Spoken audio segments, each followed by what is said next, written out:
Oi, professor, eu sou a Lara e hoje o meu grupo vai falar sobre a questão das mulheres no mundo muçulmano. A gente montou um podcast para apresentar o nosso trabalho melhor.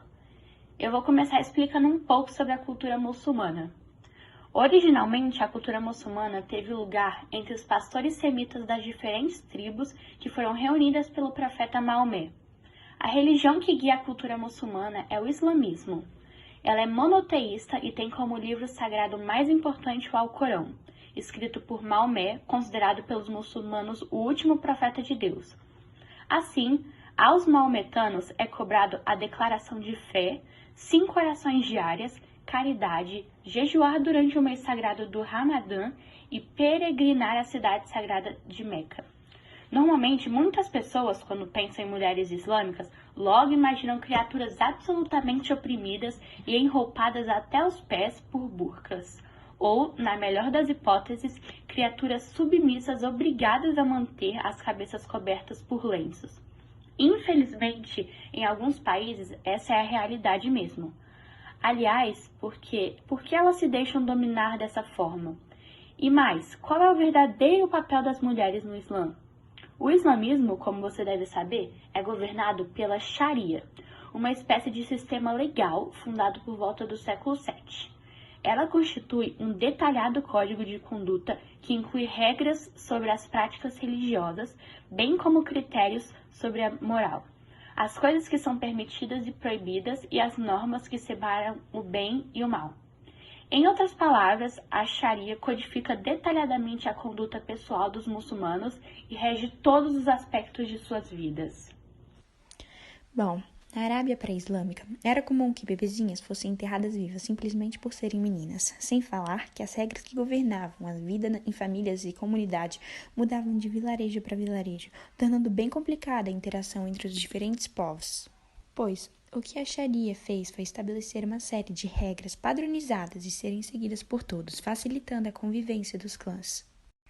Esse sistema dita, por exemplo, que os muçulmanos são superiores aos cristãos e judeus, que por sua vez são superiores aos pagãos e ateus.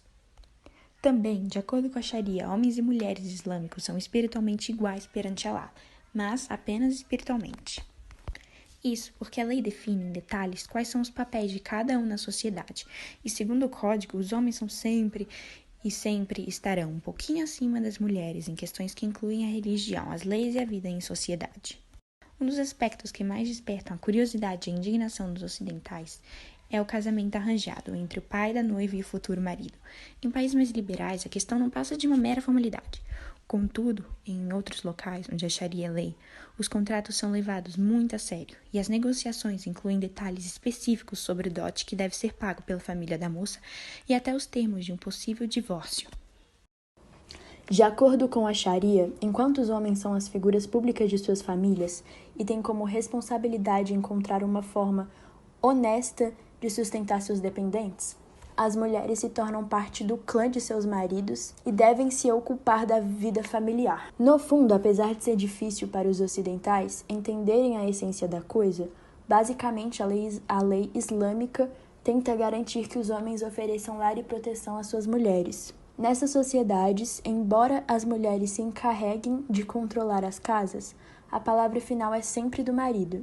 Ademais, como eles não são responsáveis pelo suporte financeiro das famílias, os homens têm direito a receber herança maiores do que as delas. E, de maneira geral, os esposos são vistos como espécies. Eles são considerados responsáveis pelas ações delas e podem ter que responder por violações que elas cometam. Por conta disso, em muitos países, as mulheres são obrigadas a informar seus maridos toda vez que elas saem de casa e, em sociedades mais severas, elas jamais podem sair sem a companhia de um homem da família. Como existem praticantes de outras religiões, como o cristianismo e o judaísmo, que dão determinadas interpretações às sagradas escrituras e aplicam os ensinamentos com rigidez, o mesmo acontece com os muçulmanos. Não há, por exemplo, nenhuma lei no Alcorão que diz que as mulheres devam se cobrir da cabeça aos pés, e existem muitos países tradicionalmente islâmicos pelo mundo que não aplicam restrições. Por outro lado, em alguns países, como é o caso do Afeganistão, do Irã e da Arábia Saudita, as restrições não só existem, como podem resultar em punições severas para quem não obedecer ao código estabelecido. Portanto, em determinadas nações, as mulheres devem usar a dupatta e hijab, ou laço que cobre os cabelos e o pescoço. Em outros, elas devem vestir o chador, ou seja, aquela capa longa que vai da cabeça até os pés, mas não cobre o rosto. Em outros locais, as mulheres são obrigadas a usar a baia e a niqab, que juntas cobrem o corpo completamente e apenas deixam uma pequena abertura para os olhos. Por último, ainda existe a famosa burca, que, como você sabe, inclusive, conta com uma tela que esconde até os olhos de quem a está vestindo. O mundo árabe é marcado por uma visão sociopolítica extremamente patriarcal, o que vem deflagrando sucessivos problemas quanto aos direitos das mulheres. As mulheres muçulmanas enfrentam simultaneamente 3 desafios. Em primeiro lugar, elas representam uma identidade islâmica que, com frequência, está em conflito com regimes políticos modernos e com as elites dos estados.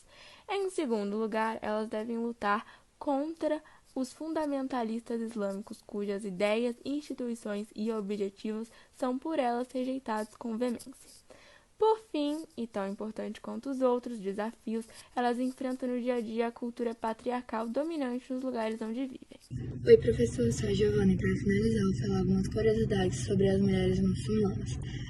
Uma ex-refugiada modelo abandona a passarela dos Estados Unidos para lançar moda para as muçulmanas. Nascida num campo de refugiados no Quênia, Halima Adam experimentou o glamour das passarelas dos Estados Unidos, mas no ano passado decidiu rasgar os contrastes com grandes marcas da moda para lançar sua linha modesta focada nas mulheres muçulmanas. Americana de origem somali, Halima agora só é vista de hijab, o traje islâmico feminino que deixa o rosto à mostra, e de burkini, a roupa de banho que cobre também a cabeça das muçulmanas.